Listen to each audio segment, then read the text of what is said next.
السلام علیکم ورحمۃ اللہ وبرکاتہ۔ ان الحمد للہ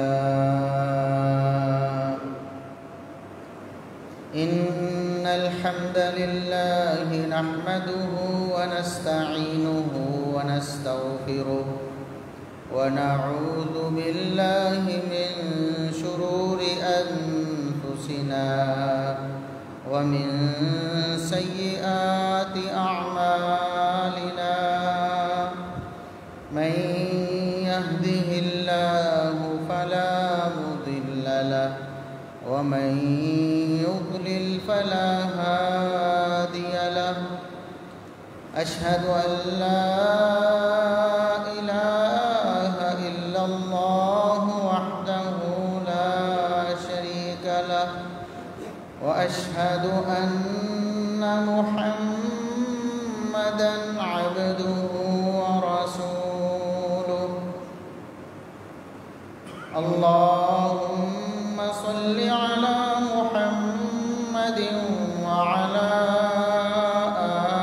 آل محمد كما صليت على إبراهيم وعلى آل إبراهيم إنك حميد مجيد اللهم بارك على محمد وعلى آل محمد كما باركت على إبراهيم وعلى آل إبراهيم إنك حميد مجيد أما بعد فيا أيها الناس ألا إن خير الحديث كتاب الله وخير الهدي هدي محمد صلى الله عليه وسلم وشر الأمور محدثاتها وكل محدثة بدعة وكل بدعة ضلالة أعوذ بالله السميع العليم من الشيطان الرجيم من همزه ونفخه ونفثه بسم الله الرحمن الرحيم يا نساء النبي لستن كأحد من النساء إن اتقيتن فلا تخضعن بالقول فيطمع الذي في قلبه مرض وقلن قولا معروفا وقرن في بيوتكن ولا تبرجن تبرج الجاهلية الأولى وأقمنا الصلاة وآتينا الزكاة وأطعنا الله ورسوله إنما يريد الله ليذهب عنكم الرجس أهل البيت ويطهركم تطهيرا۔ انتہائی قابل احترام بزرگوں، عزیز نوجوان ساتھیوں، معززات و مکرمات، اسلامی ماں اور بہنوں، ہر قسم کی حمد و ثنا، تعریف و تمجید، کبریائی، بڑائی، رفعت و عظمت اللہ رب العزت کے لیے جو پوری کائنات کا خالق و مالک ہے۔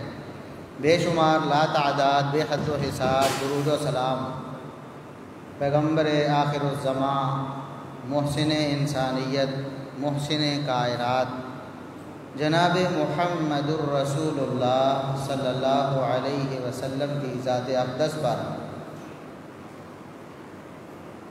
جیسا کہ آپ حضرات کو معلوم ہے کہ محرم الحرام کی آج 11 تاریخ ہے۔ یہ مہینہ اہل بیت کا مہینہ ہے۔ میری بات غور سے سننی ہے اور بات کو سمجھ کے جانا ہے۔ یہ مہینہ اہل بیت کا مہینہ ہے۔ شاید اس طرح یہ بات آپ کو پہلے کسی نے نہ سمجھائی ہو۔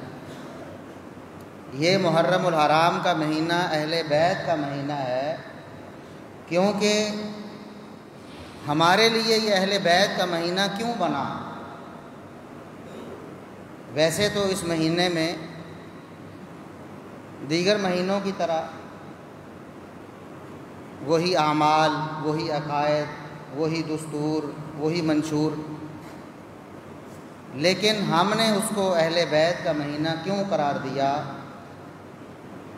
اس لیے کہ اس مہینے میں ہم نے اہل بیت کی عزت کی حفاظت کرنی، ہم نے اہل بیت کی ناموس کی حفاظت کرنی ہے، ہم نے اہل بیت کا دفاع کرنا ہے۔ اہل بیت کے ماننے والوں، اس مہینے میں اہل بیت کو گالیاں دی جاتی ہیں، اس مہینے میں اہل بیت کی توہین کی جاتی ہے، اس مہینے میں اہل بیت کو کافر اور منافق کہا جاتا ہے۔ اس مہینے میں اہل بیت کے والدین کو گالیاں دی جاتی ہیں، اس مہینے میں اہل بیت کے بہن بھائیوں کو گالیاں دی جاتی ہیں۔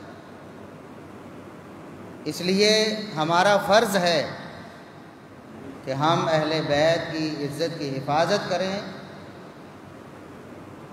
لوگ یہ سمجھتے ہیں کہ شاید اہل بیت کا ٹھیکیدار کوئی اور ہے۔ ہم اللہ کے فضل و کرم سے اہل بیت کو ماننے والے ہیں۔ ہم قرآن پاک سے شروع کریں گے، قرآن سے شروع کریں گے، حدیث تک جائیں گے، اللہ کے فرمان کو دیکھیں گے، نبی کے فرمان کو دیکھیں گے کہ اہل بیت کون ہیں، ان کی عزت، ان کی ناموس کیا ہے، اور کیوں فرض ہے ہمارے لیے کہ ہم اہل بیت کی عزت و ناموس کا تحفظ کریں۔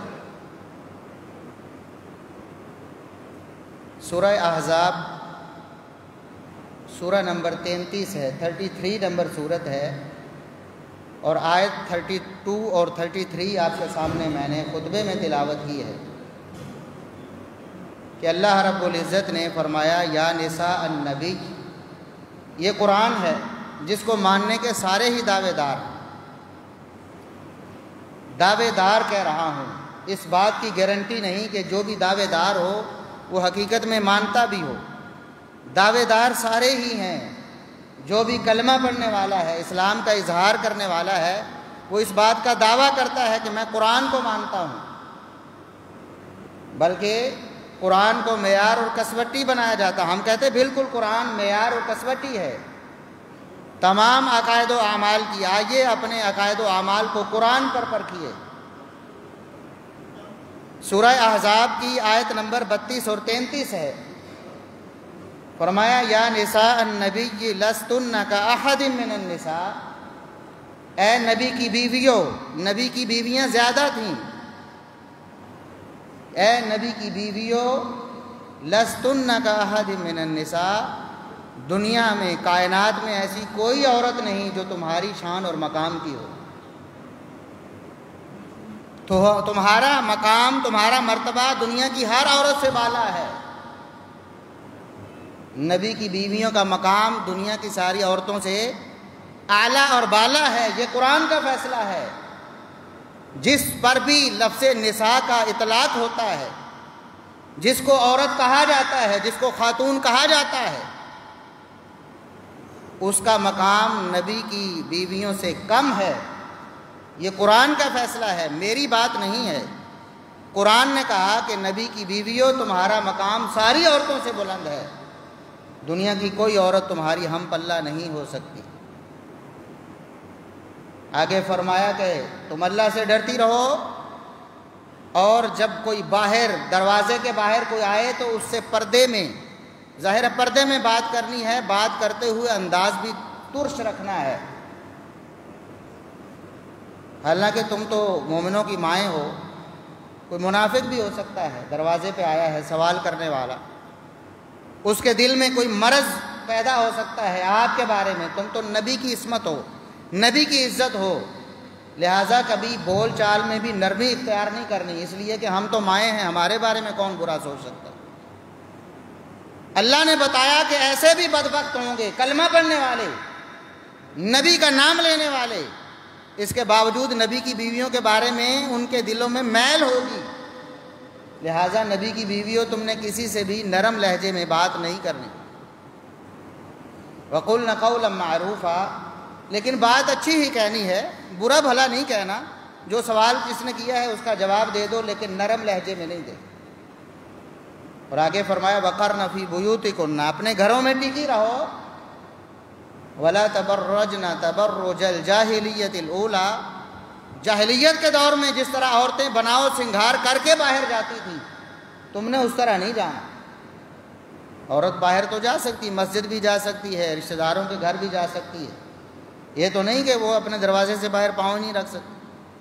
باہر نہ نکلنا کا مطلب یہ ہے کہ اس طرح نہیں نکلنا جس طرح دور جاہلیت میں عورتیں نکلتی تھیں اور جس طرح دور اسلام میں ہماری مائیں بہنیں نکلتی, اس طرح نہیں نکلنا. زیب و زینت اختیار کر کے باہر نہیں جانا. وَأَقِمْنَ الصَّلَاةَ, نماز قائم کرو. وَآتِينَ الزَّكَاةَ, زکوٰۃ ادا کرو. وَأَطِعْنَ اللَّهَ وَرَسُولَهُ, اللہ اس کے رسول کی اطاعت و فرما برداری کرو. اللہ نے مخاطب کس کو کیا؟ نبی کی بیویوں کو. سارے احکامات نبی کی بیویوں کے بارے میں ہیں, پچھلی آیت میں بھی, اس آیت میں بھی, اور اس آیت کے اس ٹکڑے کے بعد کہ نبی کی بیویوں تم نے یہ کام کرنے ہیں. آگے فرمایا انما یرید اللہ لیذھب عنکم الرجس اہل البیت, اے نبی کی اہل بیت, اللہ تمہیں پاک کرنا چاہتا ہے. تم پاک نبی کے حرم میں ہو, اللہ تمہیں بھی پاک ہی رکھنا چاہتا ہے, لہٰذا ان احکامات کی پاسداری کرو. وَيُطَهِّرَكُمْ تَطْهِيرًا, اللہ رب العزت تمہیں پاکیزہ بنانا چاہتا ہے. اللہ رب العزت نے قرآن میں اہل بیت کسے کہا؟ نبی کی بیویوں کو, نبی کی ازواج مطہرات کو, مومنوں کی ماؤں کو قرآن نے کہا کہ تم ہو اہل بیت. لِيُذْهِبَ عَنْكُمُ الرِّجْسَ أَهْلَ الْبَيْتِ, تم اہل بیت ہو, اللہ تمہیں پاک رکھنا چاہتا ہے. قرآن نے کسے اہل بیت کہا؟ کتنے بدبخت ہوں گے وہ لوگ جو اہل بیت کے نام پہ مذہب بنا کے اہل بیت کو ہی گالیاں دیتے, اہل بیت کو ہی برا کہتے ہیں, نبی کی بیویوں کے کردار پر ہی حرف اٹھاتے ہیں. اہل بیت کو ماننے والا کون ہوا؟ ہم ہیں اہل بیت کو ماننے والے. اور یہ مہینہ اہل بیت کا مہینہ اس لیے ہے کہ اس مہینے میں اہل بیت کو گالیاں دی جاتی. نبی کی بیویوں کو گالیاں پڑتی ہیں کہ نہیں پڑتی؟ پڑتی ہیں. آج ہمیں غیرت آتی ہے, ایک طوائف, ایک اپنے جسم کی نمائش کرنے والی لڑکی, ایک ٹک ٹاکر, وہ لوگوں کو اعلان کر کے جاتی ہے کہ میں 14 اگست کو مینار پاکستان آؤں گی, جس نے میرے ساتھ تصویر بنانی ہے, سیلفی بنانی ہے, وہ پہنچے وہاں پہنچتی ہے, وہاں تصویریں بناتی ہے. لوگ اس کے لیے آئے ہوئے ہیں کہ ہم نے اس کے ساتھ کھڑے ہو کے تصویریں بنانی. پورے پارک میں وہ ہلڑ بازی کرتی ہے, پھر اس کو چند من چلے جو ہیں اس کو چھیڑ دیتے ہیں. ہم کہتے یہ بھی غلط ہے, اس کو نہیں چھیڑنا چاہیے تھا, لیکن اس کے خلاف پوری مشینری حرکت میں آتی ہے. 9-10 محرم کی سرکاری چھٹی کے باوجود نادرہ کو حکم دیا جاتا ہے کہ شروع کرو کام کو, وہاں سے فوٹیج لو, وہاں سے ویڈیو لو, اور ویڈیو میں لوگوں کے چہروں سے شناخت کرو کہ وہ جو 400 بندہ تھا جن میں سے کچھ لوگوں نے چھیڑا ہے, 400 کے 400 کو ہم کیفر کردار تک پہنچائیں گے, سخت ترین کارروائی ہوگی. کس لیے؟ جسم کے نمائش کرنے والی ایک عورت کے لیے. ہم اس کے خلاف نہیں ہیں, کارروائی کرو, لیکن سارے مومنوں کی ماں کے خلاف اسی مہینے میں ہرزہ سرائی ہوتی ہے, اسی مہینے میں ان کی عزت پر ہاتھ ڈالا جاتا ہے. کبھی کسی نے کہا کہ یہ جو بولنے والا ہے اماں عائشہ کے خلاف اور جو سننے والے, واہ واہ کرنے والے, نعرے لگانے والے ہیں, سب کے چہرے پہچانو, ویڈیوز موجود ہیں, فوٹیج موجود ہیں, ان کے خلاف سخت ترین کارروائی ہوگی. اماں عائشہ کا اتنا بھی حیا نہیں ہے جتنا ایک بے حیا عورت کا ہے تمہیں۔ اس مہینے میں اہل بیت کو گالیاں دی جاتی ہیں، ازواج مطہرات کو گالیاں دی جاتی اور ان کے والدین کو برا بھلا کہا جاتا ہے، ان کے والدین کو نعوذ باللہ کافر اور منافق کہا جاتا ہے۔ نبی کی بیوی ہے نا سیدہ عائشہ صدیقہ رضی اللہ عنہا، ابو بکر صدیق کون ہیں؟ اہل بیت کے والد ہیں، اہل بیت کے والد ہیں ابو بکر، ان کو گالیاں دی جاتی ہیں۔ اس مہینے میں ہم اہل بیت کا تحفظ کرنا اپنا فرض سمجھتے ہیں، اور نبی کی بیوی ہے، نبی کی اہل بیت ہے سیدہ حفصہ رضی اللہ عنہا، ان کے والد گرامی ہیں عمر بن خطاب رضی اللہ عنہ، ان کو گالیاں دی جاتی ہیں۔ اس مہینے میں اہل بیت کے والدین کو گالیاں دی جاتی ہیں۔ نبی کی بیوی ہے سیدہ ام حبیبہ رضی اللہ عنہا، نبی کی بیوی ہیں ام حبیبہ رضی اللہ عنہا، ان کے والد گرامی ابو سفیان رضی اللہ عنہ کو گالیاں دی جاتی ہیں اس مہینے میں۔ نبی کی بیوی ہیں ام حبیبہ رضی اللہ عنہا، ان کے بھائی سیدنا معاویہ رضی اللہ عنہ نبی پاک کے برادر نسبتی کو گالیاں دی جاتی ہیں اس مہینے میں، ان کو نعوذ باللہ ایمان سے خارج کیا جاتا ہے۔ کیا آپ میں اتنی غیرت نہیں کہ نبی کے اہل بیت کا دفاع کرو؟ ہم بارہا یہ بات کہہ چکے، ہم تشدد کے قائل نہیں ہیں، کبھی دعوت نہیں دی کہ جاؤ حملہ کر دو ان پر، لیکن ہم کچھ تو کر سکتے ہیں نا، بول تو سکتے ہیں نا، لکھ تو سکتے ہیں نا، لوگوں کو سمجھا تو سکتے ہیں نا۔ ہم اہل بیت کے ماننے والے ہیں، نبی کی بیویوں کے، ہم بیٹے ہیں، ہماری مائیں ہیں، ہماری ماں کو کوئی گالی دے ہم اس کو شربت پیش کریں گے کہ لو گلا تر کرو اور میری ماں کو گالیاں دو؟ ہمارے سنی مسلمانوں کی بے غیرتی ہے جس وجہ سے ہماری اماں عائشہ کو گالیاں دی جاتی ہیں۔ ہماری ہزاروں لاکھوں مائیں، کروڑوں مائیں، ہم سب کی اربوں مائیں امی عائشہ کی عزت اور عصمت پر قربان ہوں،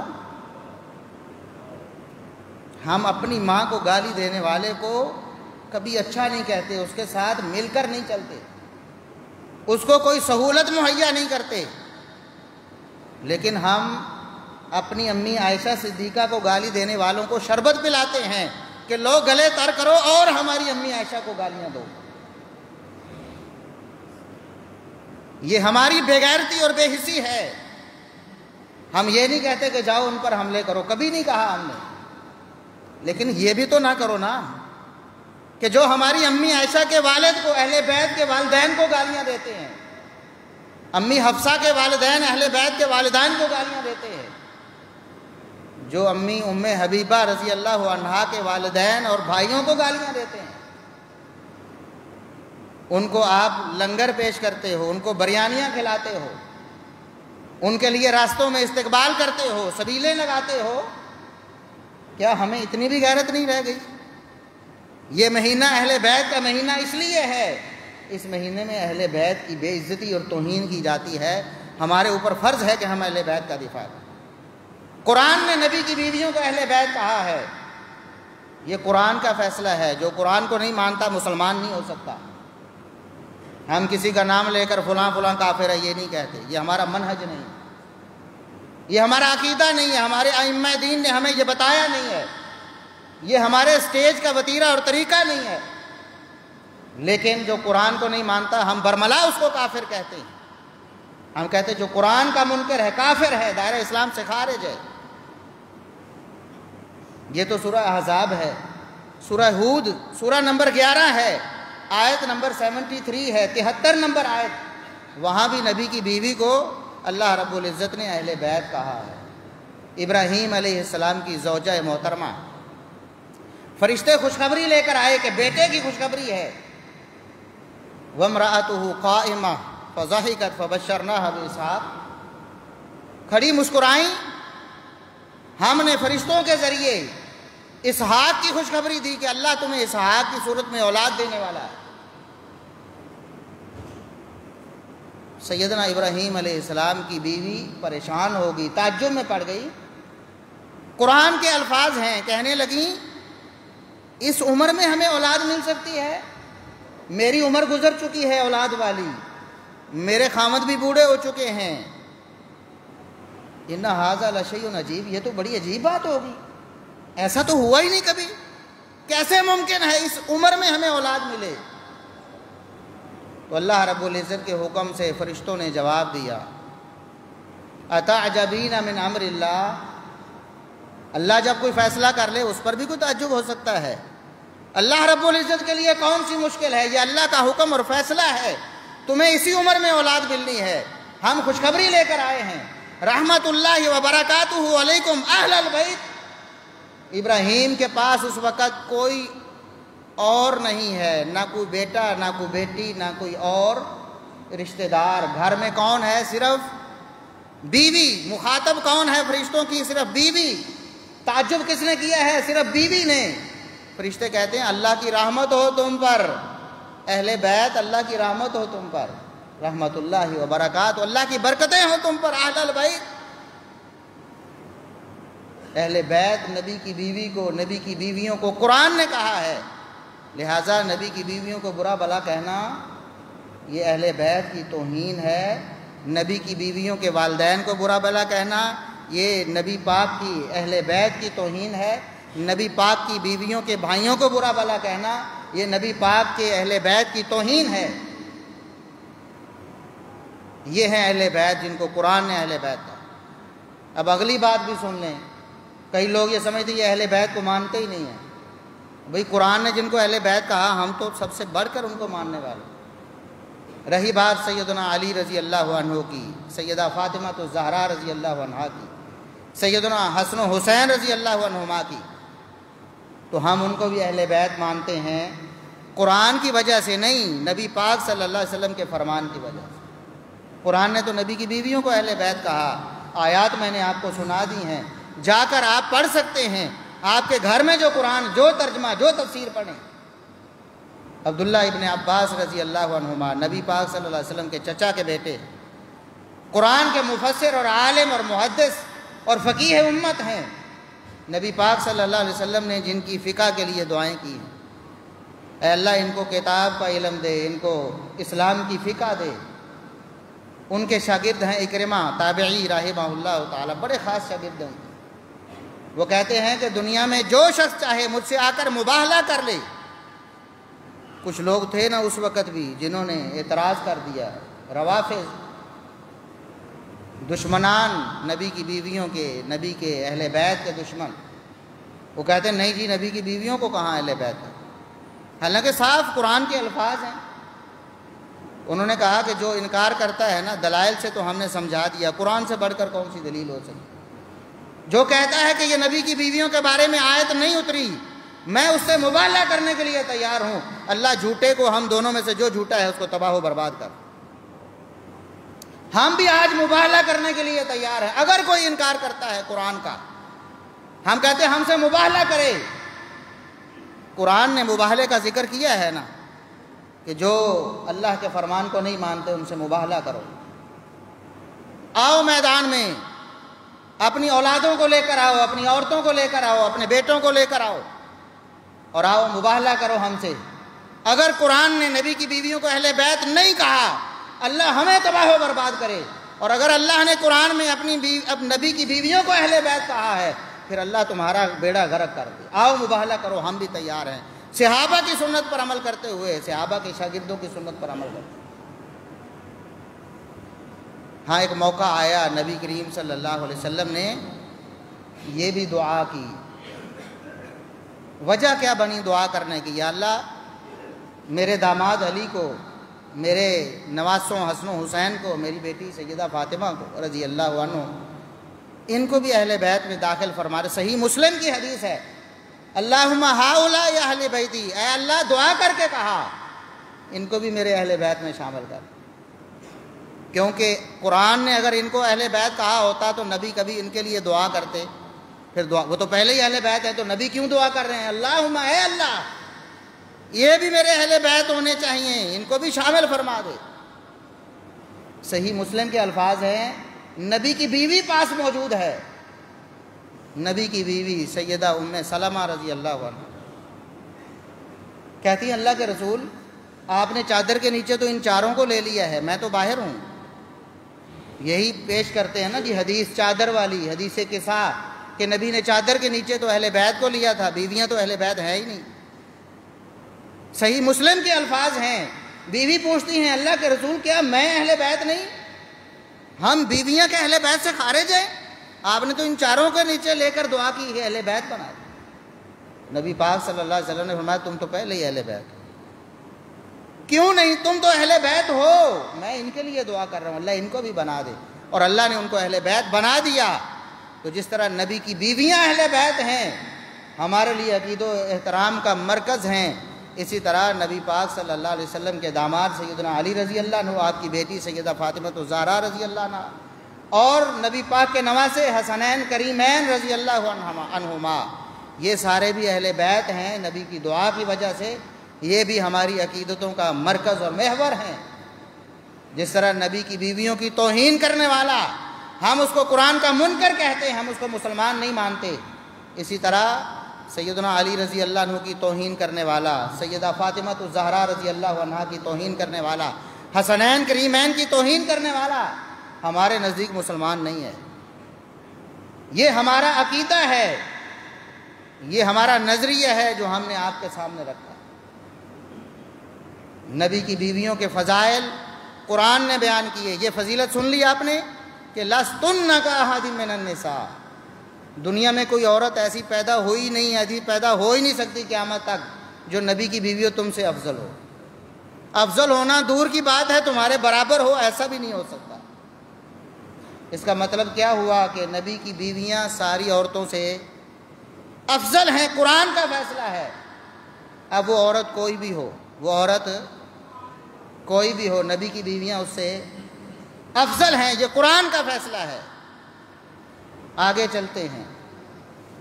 سیدہ فاطمہ الزہرا رضی اللہ عنہا ایک دن نبی کریم صلی اللہ علیہ وسلم کے پاس آئیں، سفارش لے کر. نبی کی دوسری بیویوں نے بھیجا کہ نبی پاک صلی اللہ علیہ وسلم کو عائشہ سے بڑا پیار ہے.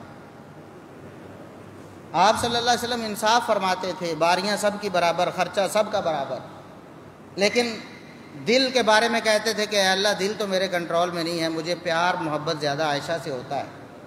تو نبی کی بیویوں نے نبی کی بیٹی سیدہ فاطمہ رضی اللہ عنہا کو تیار کر کے بھیجا کہ جاؤ ہماری سفارش لے کر جاؤ نبی پاک صلی اللہ علیہ وسلم کے پاس، آپ کی بات موڑتے نہیں ہیں، آپ تو بڑی پیاری بیٹی لختے جگر ہیں، سفارش لے کر جاؤ کہ آپ تھوڑا پیار عائشہ سے کم کریں، باقیوں کو تھوڑا زیادہ دیں.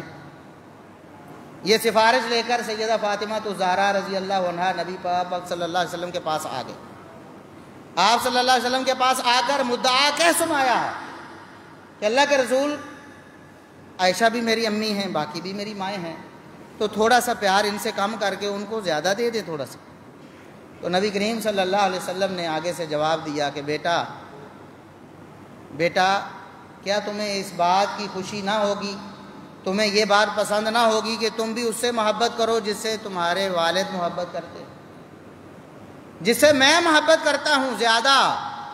تمہارا کیا خیال ہے، تمہیں بھی زیادہ محبت ہونی چاہیے کہ نہیں؟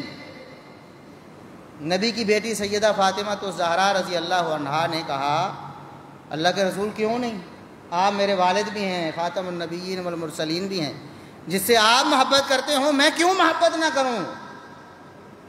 فرمایا کہ اگر تم مجھ سے محبت کرتی ہو تو آج کے بعد عائشہ سے محبت کرو. نبی کی بیٹی پر بھی فرض ہے عائشہ صدیقہ سے محبت کرنا. اور آپ کا کیا خیال ہے کہ نبی کے فرمان کے بعد سیدہ فاطمہ الزہرا رضی اللہ عنہا نبی پاک صلی اللہ علیہ وسلم کے فرمان پر عمل نہیں کرتی ہوں گی؟ کیوں نہیں کرتی؟ کہ جس سے میرے بابا محبت کرتے ہیں، جس سے میرے بابا زیادہ محبت کرتے ہیں، میں بھی اس سے زیادہ محبت کروں. نبی کریم صلی اللہ علیہ وسلم کی بیویاں اہل بیت ہیں، ان کے والدین اہل بیت کے والدین ہیں، ان کے بہن بھائی اہل بیت کے بہن بھائی ہیں، اور نبی کریم صلی اللہ علیہ وسلم کی بیٹی سیدہ فاطمہ الزہرا رضی اللہ عنہا بھی اہل بیت ہیں، سیدنا علی رضی اللہ عنہ بھی اہل بیت ہیں. ہم ان کے فضائل الگ الگ بھی بیان کر چکے. سیدنا علی رضی اللہ عنہ کے بارے میں ہمارا عقیدہ ہے کہ وہ اسلام کے چوتھے خلیفہ راشد ہیں، اور ہم علی رضی اللہ عنہ کے بارے میں غلو کرنا اور ان کو سب سے افضل قرار دینا، یہ علی رضی اللہ عنہ کی توہین سمجھتے ہیں۔ اس کی وجہ کیا ہے؟ اب بتاؤ کہ آپ باپ کی عزت اور احترام کرتے ہو، آپ کا دعویٰ ہے کہ میں اپنے باپ سے بہت عزت کرتا ہوں، اور آپ کا باپ آپ کو کہتا ہے کہ میری یہ بات مانو، آپ کہتے ہیں نہیں یہ بات تو نہیں مان سکتے، لیکن محبت بڑی ہے آپ سے، پیار بڑا ہے آپ سے، ہماری جان آپ پر قربان، لیکن یہ بات نہیں مانیں گے۔ بتاؤ یہ محبت ہے؟ بتاؤ محبت ہے؟ نہیں۔ تو علی رضی اللہ عنہ کی جو بات نہیں مانتا وہ محبت کرنے والا نہیں ہے، اور جو علی رضی اللہ عنہ کے خلاف بولتا ہے، ان کے عقیدے کے خلاف عقیدہ رکھتا ہے، ان کے نظریے کے خلاف نظریہ بناتا ہے، ان کے فرمان کے خلاف راہ بناتا ہے، ایسا بندہ علی رضی اللہ عنہ سے عداوت رکھتا ہے، دشمنی رکھتا ہے، چاہے زبان سے کتنا بھی اظہار کرے۔ یہ جو منافقین تھے، عبداللہ بن ابی اینڈ کمپنی، کیا اللہ اور اس کے رسول کا نام نہیں لیتے تھے؟ لیتے تھے، ایمان کے دعوے کرتے پھرتے تھے، نمازوں میں حاضر ہوتے تھے، صفوں میں کھڑے ہوتے تھے، بلکہ آپ صلی اللہ علیہ وسلم نے فرمایا اثقل الصلاۃ علی المنافقین، منافقوں پر دو نمازیں بڑی بھاری ہیں، نماز عشاء اور نماز فجر۔ کیوں بھئی؟ اس لیے کہ انہیں پتا تھا کہ نماز نہ پڑھیں گے تو ہم تو منافق، ہم تو دائرہ اسلام سے خارج ہو جائیں گے، نماز پڑھنی تو ضروری ہے، نماز پڑھنے نہ جائیں گے، نبی بھی دیکھیں گے، صحابہ بھی دیکھیں گے، فلاں فلاں کیوں نہیں آیا بھئی؟ اس لیے نمازیں نبی کے پیچھے پڑھتے تھے، دعوے بڑے بڑے کرتے تھے، لیکن جب اندھیرا ہوتا فجر اور عشاء، اس وقت کون سی بجلی ہوتی؟ اندھیرا چھایا ہوتا تھا، اس وقت وہ کہتے کہ اب کس نے دیکھنا ہے، چلو نہ کرو، کبھی آ گئے کبھی نہ آئے۔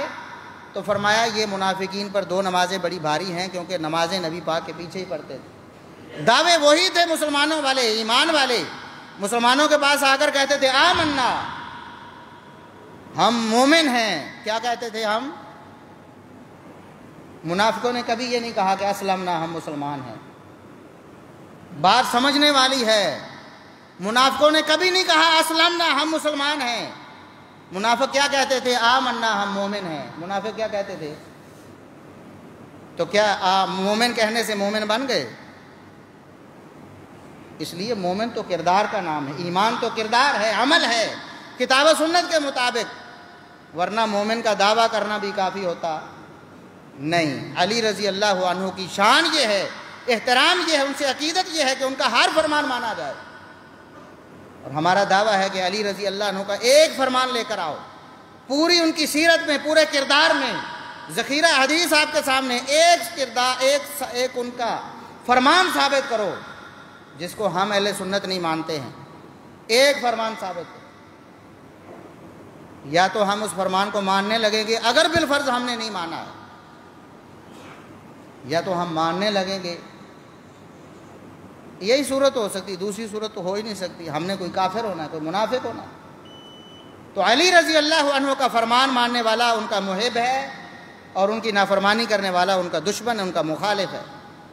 علی رضی اللہ عنہ کا فیصلہ کیا ہے؟ میں کئی بار سنا چکا ہوں، ابو بکر صدیق رضی اللہ عنہ کے بارے میں، عمر فاروق رضی اللہ عنہ کے بارے میں، عثمان ذو النورین کے بارے میں، رضی اللہ عنہ، سب کے بارے میں وہ اپنا عقیدہ بتا کر گئے ہیں، بلکہ صحابہ کا بھی یہ عقیدہ تھا۔ عبداللہ ابن عمر رضی اللہ عنہما کہتے ہیں کہ نبی پاک صلی اللہ علیہ وسلم کے زمانے میں، آپ کی موجودگی میں، ہم صحابہ کی کیٹیگریز بناتے تھے، ان کا مقام اور مرتبہ طے کرتے تھے، فلاں کا زیادہ ہے، فلاں کا کم ہے۔ ہم سب صحابہ بالاتفاق، یہ صحیح بخاری کی حدیث ہے، ہم سب صحابہ بالاتفاق کیا کرتے تھے؟ سب سے بڑا مرتبہ ابو بکر صدیق کو دیتے تھے، نبی کی موجودگی، عمر فاروق کو دیتے تھے دوسرا مرتبہ، عثمان غنی کو دیتے تھے تیسرا مرتبہ۔ اب یہ بات سب کو معلوم، سارے صحابہ کا یہی عقیدہ ہے۔ محمد بن حنفیہ بیٹے ہیں سیدنا علی رضی اللہ عنہ کے، ایک دن ان کے ذہن میں خیال آیا کہ شاید فیصلہ ہوتا ہے نا، جج بھی فیصلہ دیتے ہیں، شاید کوئی اختلافی نوٹ ہو سیدنا علی رضی اللہ عنہ، سب نے تو اتفاق کر لیا ہے، شاید علی رضی اللہ، میرے والد گرامی کا کوئی اختلافی نوٹ ہو۔ پوچھا، یہ نہیں پوچھا ابو بکر کا کیا مقام ہے، عمر کا کیا مقام ہے، عثمان کا کیا مقام، پوچھا کیا ہے؟ ای الناس خیر بعد رسول اللہ صلی اللہ علیہ وسلم۔ یہ علی کا عقیدہ ہے، یہ ان کا منہج ہے، یہ ان کا نظریہ ہے فرمایا کہ میرے والد گرامی آپ بتائیے کہ نبی کے بعد اس کائنات میں اس امت میں سب سے بہترین انسان کون سا ہے؟ سب سے افضل کون ہے؟ سب سے اعلیٰ کون ہے؟ فضائل کس کے زیادہ ہیں؟ مقام مرتبہ کس کا زیادہ ہے؟ دین کس کے پاس زیادہ ہے؟ علم کس کے پاس زیادہ ہے؟ سب سے بہتر کون ہے؟ سب سے بہتر ہر اعتبار سے کون ہے؟ تو علی رضی اللہ عنہ بغیر ہچکچائے بغیر سوچے کہا ابو بکر، اس میں کیا اختلاف ہے، ابو بکر ہیں۔ سب سے پہلا نمبر کس کا ہے؟ اور علی کے ماننے والوں بتاؤ پہلا نمبر کس کا ہے؟ ابو بکر کا۔ علی کہتے ہیں ابو بکر کا پہلا نمبر۔ میں نے پھر پوچھا سما کل تو سما من، پھر کون ہے؟ یہ نہیں کہا کہ عمر کا کیا مرتبہ ہے آپ کے نزدیک، عرض کیا دوسرا نمبر کس کا ہے؟ اب پہلا تو ابو بکر کا ہو گیا، دوسرا کس کا ہے؟ فرمایا سما عمر، پھر عمر کا مرتبہ ہے، اور کس کا ہے؟ کہنے لگے کہ اب میرے ذہن میں آ گیا کہ اب میں پوچھا نا کہ پھر کون، تو عثمان کا نام لینا ہے۔ بیٹا کیا کہتے ہیں؟ علی کا بیٹا ہے محمد بن حنفیہ، اہل بیت ہے نا علی رضی اللہ عنہ، اہل بیت کا فرزند ہے نا محمد بن حنفیہ۔ صحیح بخاری کی حدیث ہے۔ پوچھتے ہیں کہ پھر میں نے کہا کہ مجھے خیال آ گیا کہ اگر اب میں نے پوچھا نا کہ پھر کون ہے، تو فوراً علی نے کس کا نام لینا ہے؟ عثمان کا۔ تو میں نے سوال بدل کر کیا کہ شاید سوال بدلنے سے جواب بدل جائے۔ میں نے کہا پھر تو آپ ہی ہیں نا، پہلے دو تو ہو گئے ابو بکر عمر، تیسرے تو آپ ہی ہوں گے نا پھر۔ تو علی بن ابی طالب رضی اللہ عنہ نے ارشاد فرمایا ما انا الا رجل من المسلمین، تیسرا نمبر بھی بیٹا میرا نہیں ہے۔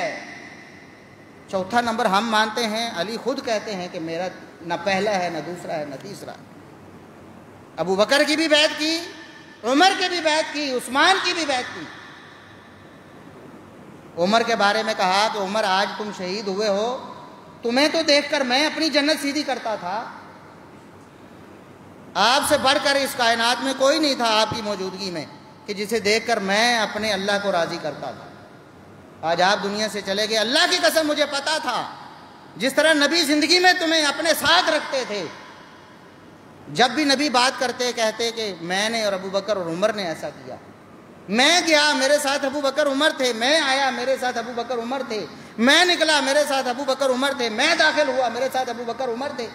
میں سن کر نبی کی باتیں، میں نے نبی کی زندگی میں یقین کر لیا تھا کہ اللہ نے دنیا میں جدا نہیں ہونے دیا، قبر میں بھی اللہ تمہیں نبی سے جدا ہونے نہیں دے گا، تمہیں نبی کے ساتھ اور ابو بکر کے ساتھ جگہ ملے گی۔ یہ کون ہیں؟ علی بن ابی طالب ہیں۔ اور جب عثمان رضی اللہ عنہ کی بیعت ہوئی، عبد الرحمن بن عوف نے کہا، فیصلہ عبد الرحمن بن عوف کے پاس آ گیا، 3 بندے تھے، عبد الرحمن بن عوف، عثمان غنی، علی مرتضیٰ رضی اللہ۔ عبد الرحمن بن عوف رضی اللہ عنہ نے کہا میں فیصلہ کرتا ہوں، کیا میرا فیصلہ تمہیں منظور ہے؟ عثمان نے بھی کہا ہمیں منظور ہے، علی نے بھی کہا ہمیں منظور ہے۔ فرمایا پھر سن لو، میں تم میں سے اس شخص کو منتخب کروں گا جو تم میں سے زیادہ افضل اور زیادہ فضیلت والا۔ کس کے الفاظ ہیں؟ عبد الرحمن بن عوف کے۔ سننے والے کون ہیں؟ لبیک کرنے والے کون ہیں؟ علی بن ابی طالب۔ انہوں نے کہا کہ میں عثمان کو خلیفہ بناتا ہوں۔ صحیح بخاری کے الفاظ ہیں، اس کائنات میں پہلا فرد جس نے عثمان بن عفان کے ہاتھ پہ بیعت کی وہ علی بن ابی طالب تھے۔ چوتھا نمبر ہے علی رضی اللہ عنہ کا۔ یہی قرآن و سنت کا فیصلہ، یہی نبی کا فیصلہ، یہی صحابہ کا فیصلہ، یہی علی کا فیصلہ، یہی فاطمہ کا فیصلہ، یہی حسنین کریمین کا فیصلہ۔ اور اس فیصلے کو نہ ماننے والا وہ دشمن ہے اہل بیت کا۔ اس لیے اپنے عقیدوں کو درست کیجئے۔ علی رضی اللہ عنہ کی شان بہت زیادہ ہے، لیکن ابو بکر و عمر و عثمان کے بعد سیدہ فاطمہ رضی اللہ عنہا کی شان بہت زیادہ ہے، لیکن نبی کی بیویوں کے بعد، کیونکہ قرآن نے کہا کوئی بھی عورت نبی کی بیویوں کے برابر ہو سکتی نہیں۔ حسنین کریمین کا بڑا مرتبہ، بڑا مقام ہے۔ سیدنا حسین رضی اللہ عنہ کی شہادت بڑی المناک ہے۔ ہمارا عقیدہ ہے، ہم کہتے ہیں اللہ کی لعنت ہو، فرشتوں کی لعنت ہو، سارے انسانوں کی لعنت ہو اس شخص پر، ان لوگوں پر جنہوں نے سیدنا حسین رضی اللہ عنہ کو شہید کیا یا حکم دیا یا شہادت پر راضی ہوئے۔ آج بھی اگر کوئی بدبخت کہتا ہے کہ میں حسین کی شہادت پہ خوش ہوں، ہم لعنت بھیجتے ہیں اس کی سوچ پر، اور ہم اس کو منافق کہتے ہیں، ہم اس کو مسلمان نہیں مانتے۔ یہ ہمارا عقیدہ ہے، یہ ہمارا نظریہ ہے۔ لیکن حسین رضی اللہ عنہ کی شہادت کی آڑ میں اہل بیت کو گالیاں دینا یہ ہم برداشت نہیں کریں گے۔ یہ ہمارا فریضہ ہے کہ ہم اہل بیت کی ناموس کا تحفظ کریں۔ ہم علی رضی اللہ عنہ کی شان کا بھی دفاع کرتے ہیں۔ کوئی بدبخت بولتا ہے ہم جواب دیتے ہیں اور علمی جواب دیتے ہیں۔ یہ تو نعرے مارنے والے ہیں، صرف نام لے کر مخالفت کرنے والے ہیں۔ جواب ہم دیتے ہیں، اللہ کے فضل و کرم سے، قرآن سے جواب دیتے ہیں، نبی کے فرمان سے جواب دیتے ہیں، صحابہ کے اجماع سے جواب دیتے ہیں کہ علی کا مقام ہے، علی کی شان ہے، ان کی شان میں تنقیص کرنا جائز نہیں۔ ہم ہیں جو سیدہ فاطمہ الزہرا رضی اللہ عنہا کا تحفظ کرتے ہیں۔ لوگ اعتراض کرتے ہیں کہ نبی کی بیٹی کو نہیں پتا تھا کہ وراثت نہیں ہے، کیوں چلی گئی؟ ہم کہتے ہیں نہیں پتا تھا، نہیں پتا ہو سکتا، اس میں کون سی بات ہے؟ لیکن نبی کی بیٹی نے جب نبی کا فرمان سنا کہ انبیاء کی وراثت نہیں ہوتی، اللہ کی قسم اس کے بعد سیدہ فاطمہ رضی اللہ عنہا نے ایک لفظ بھی نہیں بولا۔ یہ نبی کی بیٹی کی شان ہے کہ نبی کا فرمان سن کر سرے تسلیم خم کر دیا۔ ہم حسنین کریمین کی شان کا تحفظ کرنے والے۔ جو لوگ کہتے ہیں کہ نعوذ باللہ وہ اقتدار کے بھوکے تھے، نعوذ باللہ حسین رضی اللہ، وہ تو حکومت چھیننے کے لیے گئے تھے، ہم کہتے ہیں ایسی سوچ پر کہ حسین رضی اللہ عنہ حکومت کے بھوکے تھے، ہم لعنت بھیجتے۔ قطعاً ایسا نہیں تھا۔ وہ علی کا بیٹا تھا، وہ حسن کا بھائی تھا، جس نے خود خلافت مسلمانوں کی فلاح و بہبود کے لیے اور ان کے مفاد کے لیے سیدنا معاویہ رضی اللہ عنہ کی جھولی میں ڈالی۔ کیا ان کا چھوٹا بھائی اسی حکومت کو چھیننے کے لیے پھر جناب چلا جائے گا؟ حقیقت میں ان کو دھوکے سے بلایا گیا اور شہید کیا گیا۔ بلایا کنہوں نے؟ اہل کوفہ نے۔ شہید کس نے کیا؟ اہل کوفہ نے۔ وہ جن کو دشمن بنایا جاتا ہے وہ تو اہل شام تھے۔ تاریخ کی ساری کتابیں پڑھو، اہل شام نے یہ کیا، اہل شام نے یہ کیا، اہل کوفہ نے یہ کیا۔ یہ تو دو الگ الگ پارٹیاں تھیں۔ جب حدیث میں آ گیا کہ اہل کوفہ نے یہ کام کیا، یہ حدیثیں اہل سنت کی بھی ہیں، اہل تشیع کی، سب کی اتفاقی حدیثیں ہیں کہ قتل کرنے والے، شہید کرنے والے، خون بہانے والے حسین رضی اللہ عنہ کا وہ کوفی تھے، نہ کہ شامی۔ لیکن پروپیگنڈا غلط کیا، اور پروپیگنڈا کر کے کیا کیا؟ پھر گالیاں اہل بیت کو دیں، اہل بیت کے والدین کو، بہن بھائیوں کو دیں۔ اللہ رب العزت ہمیں سمجھ عطا فرمائے اور اہل بیت کا حقیقی محب بنائے۔ سبحان ربک رب العزت عما یصفون وسلام علی المرسلین والحمد للہ رب العالمین۔